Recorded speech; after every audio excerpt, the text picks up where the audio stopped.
దువ్వాడ కుటుంబ వివాదం ఆంధ్రప్రదేశ్లో ఇప్పుడు బిగ్ డిస్కషన్గా నడుస్తోంది. వైసీపీ ఎమ్మెల్సీ దువ్వాడ శ్రీనివాస్ ఇల్లీగల్ అఫైర్పై ఆయన భార్య, పిల్లలు నిరసన వ్యక్తం చేస్తున్నారు.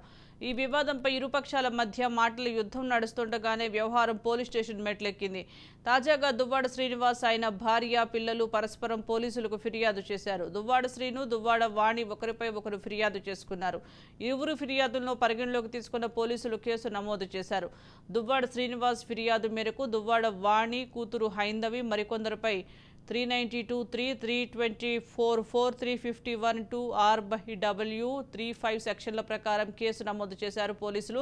ఇక వాణి ఫిర్యాదు మేరకు దువ్వాడ శ్రీనివాస్, ఆయన సోదరుడు దువ్వాడ శ్రీధర్ పై కూడా 329(4), 351(2), 126(2), 35 సెక్షన్ల ప్రకారం కేసులు నమోదు చేశారు. కాగా దువ్వాడ శ్రీనివాస్ తమను కాదని వేరే మహిళతో ఉంటున్నాడని ఆయన భార్య వాణి కూతురు హైందవి ఆరోపించారు. ఇదే అంశంపై వారు శ్రీనివాస్ ఇంటి ముందు నిరసనకు దిగారు. ఈ క్రమంలోనే శ్రీనివాస్ ఇంటి వద్ద పెద్ద రచ్చ జరిగింది.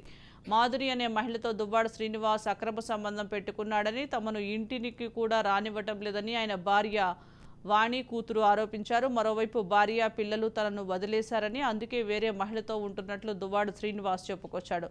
ఇలా ఈ వివాదం బగ్గుమంటూనే ఉంది. ఇప్పటికే ఎన్నో మలుపులు తిరిగిన ఈ వ్యవహారంలో ముందు ముందు ఇంకెన్ని ట్విస్టులు చోటు చేసుకుంటాయనేది ఆసక్తిగా మారింది.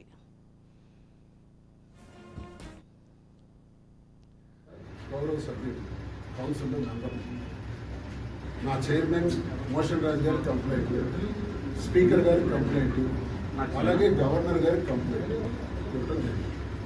ఇది జరిగిన తర్వాత నేను పోలీస్ స్టేషన్లో కంప్లైంట్ ఇచ్చాను. ఇప్పుడు ఇంచుమించు 12-13 గంటలు ఎందుకు యాక్షన్ తీసుకోలేదు, ఎందుకు సిఐ గారికి ఫోన్లు వస్తున్నాయి, వాళ్ళు అక్కడే ఉండని ఎందుకు ఫోన్ వచ్చింది, దమ్ము ఉంటే ఈవిడ కొన్ని బలం ఏంటి, వైసీపీ కదా, జగన్ పార్టీ కదా, నాకు ఏసీఎల్ లోపల, వాళ్ళకి ఏసీఎల్ లోపల, కానీ నాకు లోపల వేయడానికి సిద్ధంగా ఉన్నారు, వాళ్ళకి సపోర్ట్ చేయడానికి సిద్ధంగా ఉన్నారు. తెలుగుదేశం కార్యకర్తలు ఎందుకు వస్తున్నారు ఈ కాంపౌండ్కి, ఆ చుట్టుపక్కల రాత్రి ఏ టైంలో చూసినా అన్ని కెమెరాస్ నా పని చేస్తుంటే కెమెరాస్లో మొత్తం రికార్డే. ఎంతమంది తెలుగుదేశం నా గుమ్మం దగ్గరికి నాకు తెలిసి టీడీపీ క్యాడర్ ఇప్పుడు రాలా, నాతో మాట్లాడడం కూడా నేను మాట్లాడాను. మరి అది ఎందుకు వస్తున్నారు అంటే మీకు మద్దతు సపోర్ట్ ఇది, ఇవన్నీ ఎవిడెన్సెస్ కావా? ఆమెకి ఎలాగ సపోర్ట్ వస్తుంది? వైసీపీ ప్రభుత్వం, వైసీపీకి పార్టీకి చెందిన ఆవిడైతే పోలీసులు ఎలా సపోర్ట్ చేస్తున్నారు? ప్రభుత్వం నుంచి ఎలా మద్దతు వస్తుంది? ఇది ఎవిడెన్స్ కాదా? ఇంకా చూస్తారు మీరు, అచ్చెన్నాయుడు సపోర్ట్ ఇంకా చూస్తారు. నేను ఇప్పుడు ఎందుకు అచ్చెన్నాయుడికి చెప్తాను, ఏదైనా జరిగితే నువ్వే కారణం అవుతావు.